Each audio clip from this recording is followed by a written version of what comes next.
Selamat datang kembali dalam perkuliahan kalkulus lanjut MA2031. Kita masih akan membahas integral lipat. Nama saya Erik dari program studi S1 Matematika FMIPA ITB. Pada kesempatan kali ini kita akan melihat bukti dari teorema nilai rata-rata untuk integral untuk dimensi 2. Nah, teorema nilai rata-rata ini bisa kita perluas nanti untuk integral lipat 3 dan seterusnya. Mari kita mulai. Nah, berikut adalah teorema nilai rata-rata untuk integral. Misalkan f adalah fungsi kontinu pada daerah yang tertutup dan terbatas D dengan luas D yang lebih besar dari nol, gitu ya.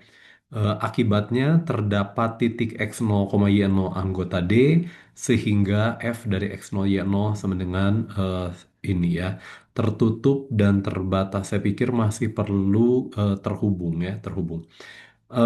Jadi nilai rata-ratanya itu tercapai di suatu titik x0, y0 anggota D, gitu ya, kira-kira idenya kira-kira seperti itu. Nah, mari kita melihat buktinya. Nah, misalkan F kontinu pada daerah tutup dan terbatas dengan luas D yang positif. Karena F kontinu pada daerah tutup dan terbatas, maka kita sudah kita tahu bahwa nilai maksimum dan minimumnya dari F ada di D ya. Kita tidak buktikan, tapi kalau teman-teman mau lihat, teman-teman bisa lihat di buku-buku yang lebih lanjut mengenai hal ini. Akibatnya ada M kecil dan M besar anggota bilangan real gitu ya. Sehingga untuk setiap xy anggota D berlaku fxy-nya itu terletak antara M kecil sama M besar. Dia bisa positif, bisa negatif ya. Misalkan M-nya itu terjadi di fx0, y0 dan M-nya itu terjadi di fx1, y1. Oke ya. Karena F kontinu di D, maka integral lipat 2 fxy ada pada daerah D. Oke ya. Akibatnya karena fxy-nya sendiri dia terletak antara M dan M besar, M kecil dan M besar, maka berdasarkan sifat integral kita tahu bahwa integral ini akan terletak antara M dikali luas D dan lebih kecil dari M dikali luas D.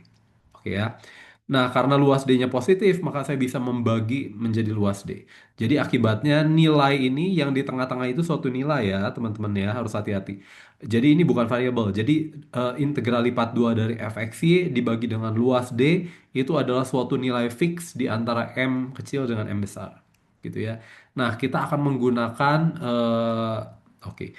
Misalkan alfa T adalah lengkungan kontinu di D yang menghubungkan titik yang tadi eh, X0 Y0 ke X1 Y1 gitu ya. Jadi saya punya lengkungan, lengkungan di D, dia menghubungkan titik dengan ketinggian minimum dengan titik dengan ketinggian maksimum, gitu ya. Nah, akibatnya GT F alpha T mempunyai nilai maksimum M dan nilai minimum M di D. Oke, oke ya.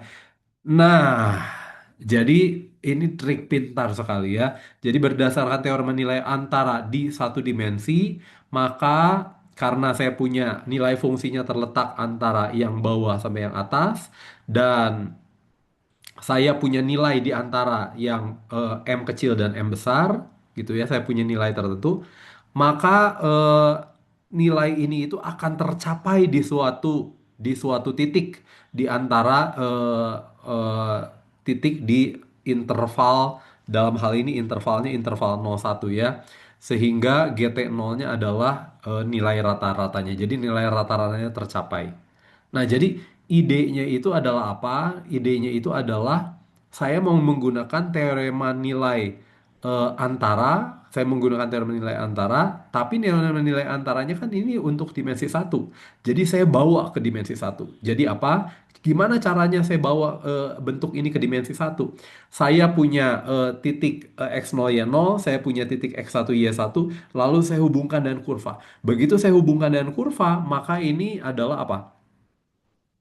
Begitu saya hubungkan dengan kurva, maka saya punya untuk setiap T dia ada ketinggiannya. Untuk setiap T dia ada ketinggiannya. Jadi ini sama seperti kita melihat benar-benar fungsi dari R ke R. fungsi dari R ke R. Nah, fungsi dari R ke R saya menggunakan teorema nilai antara. Begitu ada nilai yang di antaranya, maka nilai antara ini akan tercapai kalau fungsinya kontinu. Dan saya sudah tahu dia fungsinya kontinu. Maka dia akan tercapai. Jadi GT0 ini jaminannya itu adalah teorema nilai antara di fungsi dari R ke R. Dan bagaimana mentransfer masalah ini ke fungsi dari R ke R?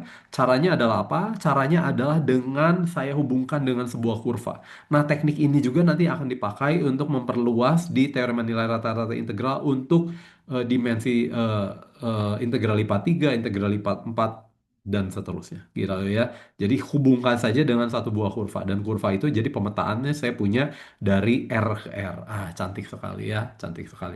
Nah, saya pikir itu saja. Yang berikutnya kita akan masuk ke integral lipat 3. Terima kasih.